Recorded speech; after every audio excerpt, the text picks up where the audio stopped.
네, 안녕하세요. 데일리하드 이슈 김전희입니다. 시작 전에 구독과 좋아요 버튼 꼭 눌러주시고요. 그럼 2월 17일 데일리하드 이슈 시작하겠습니다. 먼저 국내외 크고 작은 이슈를 알아보는 오늘의 테마 스케줄입니다. 첫 번째 스케줄은 일본의 코로나19 화이자 백신 접종 시작 예정입니다. 일본은 2월 17일인 오늘부터 미국의 제약회사 화이자의 코로나19 백신 접종을 시작할 예정입니다. 일본에서 코로나19 백신이 승인된 것은 이번이 처음인데요. 일단은 국립병원 등 핵심 의료 종사자 등을 중심으로 백신 접종을 시작할 계획입니다. 네, 두 번째 스케줄은 유럽연합의 코로나19 변이 연구 프로그램 가동 예정입니다. 현재 시각으로 2월 17일 EU에서는 향후 출현할 수 있는 코로나19 변이에 대비하기 위한 프로그램을 본격적으로 가동할 예정입니다. 이 프로그램을 통해 코로나19 변이에 대한 연구를 통해서 향후 필요할 수도 있는 차세대 백신을 미리 준비한다는 계획으로 알려졌습니다. 네, 세 번째 스케줄은 셀트리온의 코로나19 항체 치료제인 레키로나주의 의료기관 공급입니다.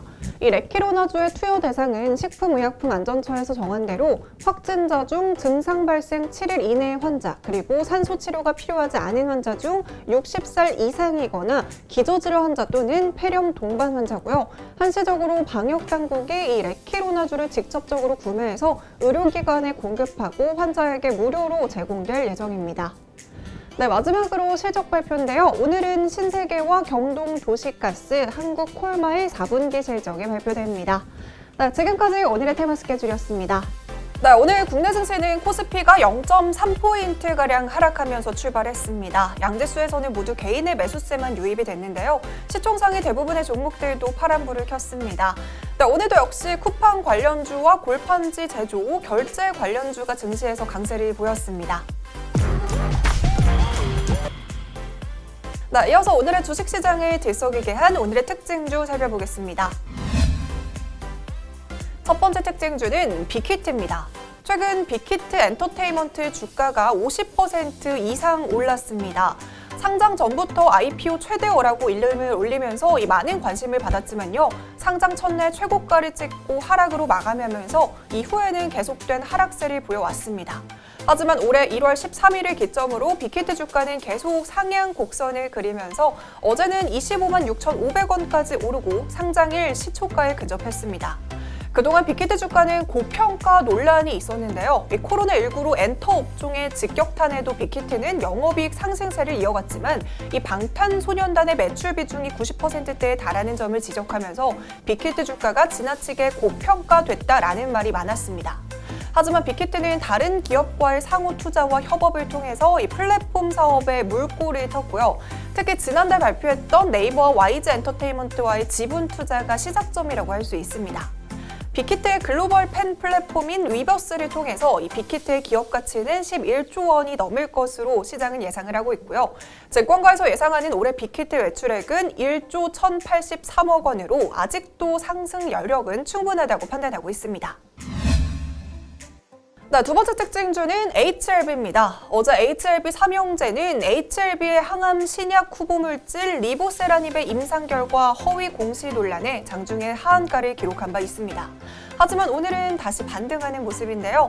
어제 진양곤 HLB 회장의 유튜브 해명 덕분입니다.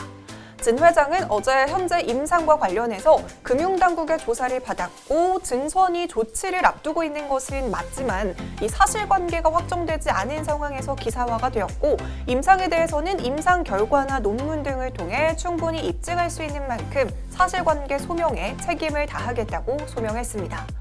무엇보다 임상 실패라는 이 논란에 대해서는 실제 미팅 진행 과정에서 실패라는 단어가 사용된 문장이 회의록에 있지만 이는 임상 실패를 의미하는 것이 아니라 통계적인 유의성 확보에 실패했다라는 의미라고 하면서 추가적인 사항은 서류 등을 통해서 보완해 나갈 수 있다고 주장했습니다. 이런 발언에 어제 하한가까지 떨어졌던 주가는 다시 소폭 반등에 성공했고요. 오늘 주가도 장중에 6% 넘게 오르는 등 이 낙폭을 축소하는 모습입니다. 하지만 하루 만에 사라진 시가총액만 1조 3,200억 원에 이르고 있고요. 이 상승과 하락을 오가는 등 변동성이 커진 모습이라서 투자에는 주의가 필요해 보입니다. 네, 세 번째 특징주는 은행주입니다. 최근 미국의 국채 금리가 상승하고 있습니다. 이에 시장에서는 국채 금리 상승세에 주목을 하는 모습입니다. 먼저 간밤 뉴욕 증시를 간략하게 말씀을 드리자면요. 이 뉴욕 증시는 장중에 주요 지수들이 사상 최고치로 치솟을 정도로 강세를 보였지만요. 이 미 국채 10년 금리가 이날 1.3% 부근까지 오르는 등 이 급등을 하는 모습에 이 경계감의 혼조세로 마감했습니다. 국채 금리는 팬데믹 위기 이전인 지난해 2월 이후에 가장 높은 수준인데요. 현재 금리 상승이 이어지고 있는 이유는 경제 회복 기대와 물가 상승 가능성, 그리고 대규모 재정 부양책에 따른 국채 발행 확대 전망 등의 영향이 큽니다. 사실 금리 상승 자체는 이 경제 회복의 기대가 어느 정도 반영이 되어 있어서 부정적으로 보지는 않지만요. 현재 미 국채 10년 금리가 어느 정도 수준의 레벨을 뚫고 오르면서 이 증시가 금리의 발목을 잡을 수 있다는 우려도 커지고 있습니다. 이 뉴욕 증시 전문가들은 국채 금리 상승에 주의를 기울일 필요가 있다라고 지적을 하고 있습니다. 어쨌든 오늘 국내 증시에서는 이 국채 금리 상승에 반응하는 게 바로 은행주였는데요. 신한지주와 KB금융, 기업은행과 우리금융지주 모두 오름세를 보였습니다. 금리가 뛰면 대출금리도 상승을 하기 때문에 은행의 주요 순이익원인 순이자 마진도 확대될 가능성이 큰 것이기 때문에 이 기대감이 함께 반영이 되고 있습니다. 네 번째 특징주는 다날입니다. 다날이 오늘 상한가에 도달하면서 52주 신고가를 경신했습니다. 국내 최초로 비트코인을 통한 결제 서비스를 제공한다는 소식이 주가에 긍정적인 작용입니다. 다날은 가상화폐인 페이코인 운영사인 다날 핀테크의 페인코인 앱을 통해서 이 비트코인 결제 서비스를 국내 최초로 상용화한다고 밝혔습니다. 이에 따라 비트코인 보유자들은 해당 가맹점의 비트코인 결제 수용 여부와 관계없이 페이코인 앱 내에서 이 페이코인으로 즉시 전환해서 국내 6만여 개의 페이코인 제휴 가맹점에서 즉시적으로 이용할 수 있게 됐습니다.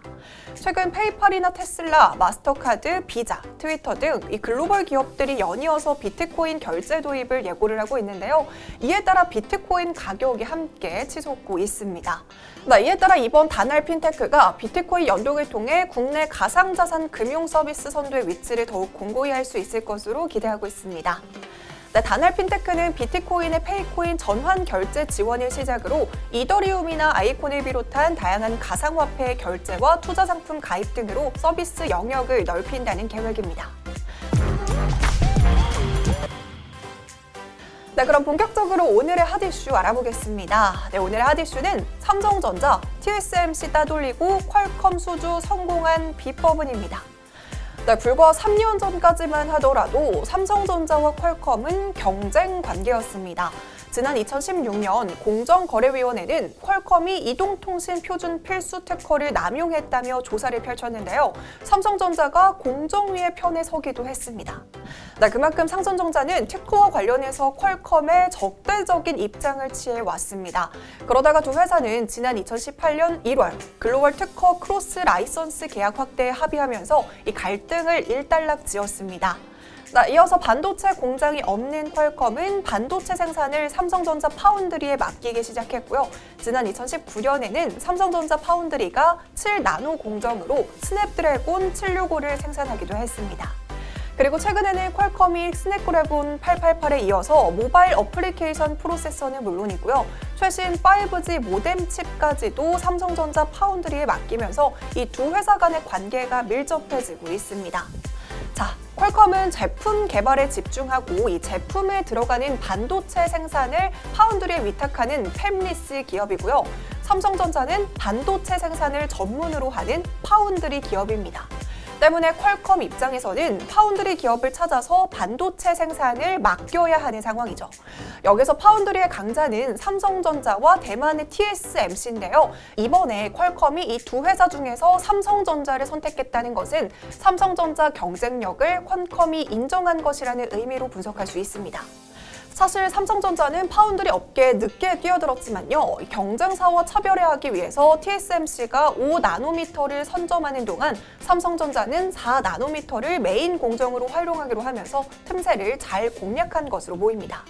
퀄컴 입장에서도 5나노미터보다는 개선된 4나노미터 공정으로 칩을 제조한다는 점에서 긍정적인 평가를 내린 것으로 전해지고 있습니다.